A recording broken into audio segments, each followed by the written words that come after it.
नमस्कार मित्रों, मैं पंडित जनार्दन तिवारी आशा करता हूं कि आप सभी सकुशल होंगे। मीन राशि फल दिसंबर 2025 के माध्यम से हम जानेंगे कि दिसंबर का महीना मीन राशि वालों के स्वास्थ्य, शिक्षा, व्यापार, व्यवसाय, नौकरी, प्रेम, विवाह, वैवाहिक जीवन, घर गृहस्थी, भूमि, भवन, वाहन आदि के लिए कैसा रहने वाला है। इसके अलावा इस माह के ग्रह गोचर के आधार पर हम आपको कुछ उपाय भी बताएंगे जिन्हें अपनाकर आप अपनी परेशानी या दुविधा का हल भी प्राप्त कर सकते हैं। तो आगे बढ़ने से पहले हमारे चैनल को सब्सक्राइब, लाइक करके कमेंट बॉक्स को जय बजरंग बली लिखकर भर दें ताकि बजरंग बली कृपा पर सदा बनी रहे।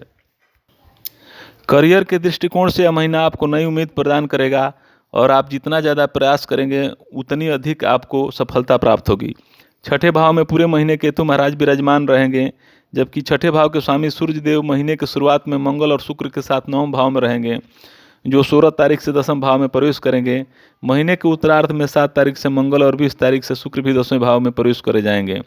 वहीं 4 तारीख से बकरी अवस्था में बृहस्पति चतुर्थ भाव में प्रवेश करेंगे और वहां से दसम भाव को देखेंगे। इसके अतिरिक्त प्रथम भाव में बैठे शनि महाराज की दृष्टि पूरे महीने दसम भाव पर बनी रहेगी, इसलिए कार्य क्षेत्र पर आपका पूरा ध्यान बना रहेगा। आप बहुत ज़्यादा मेहनत करेंगे और अपने प्रयास बढ़ाएंगे, इससे आपके कार्य क्षेत्र में सफलता मिलेगी।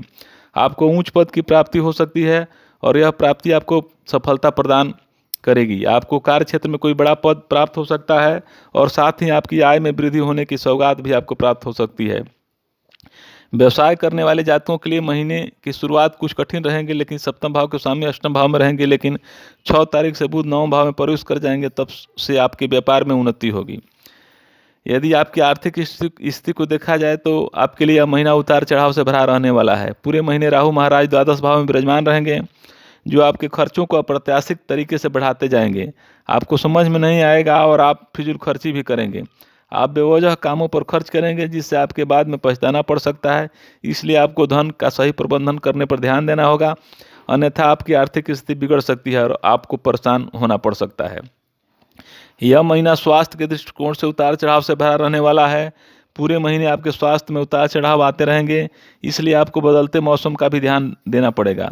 आपको मौसम के कारण भी शारीरिक समस्याएं जन्म ले सकती है। केतु महाराज पूरे महीने छठे भाव में विराजमान रहेंगे, जिससे कोई भी समस्या आसानी से पकड़ में नहीं आएगी। आपको उसका निदान करने के लिए कम से कम 2 बार जाँच करानी होगी।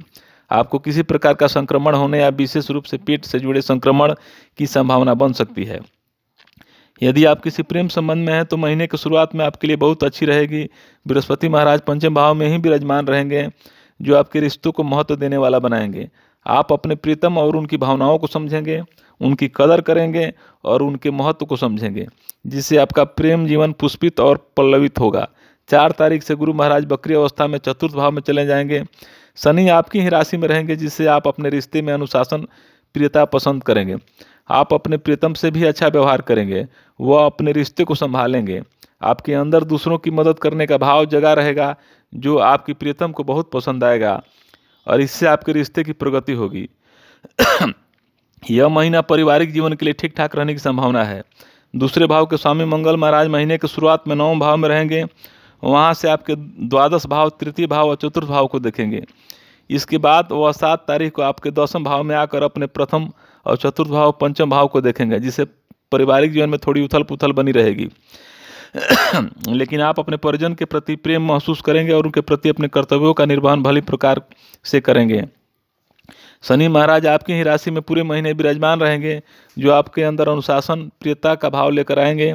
आप अपनी जिम्मेदारी को भली प्रकार समझेंगे और उन्हें निभाने का प्रयास करेंगे, इससे आपका पारिवारिक जीवन अच्छा चलेगा।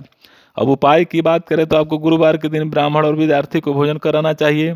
मंगलवार के दिन छोटे बालक को गुड़ और चने का प्रसाद बांटना चाहिए। आपको प्रतिदिन श्री बजरंग बाण का पाठ करना चाहिए।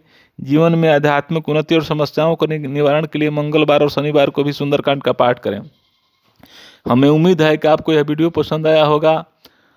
अगर आपके कोई प्रश्न या सुझाव है तो उन्हें कमेंट में बताएं।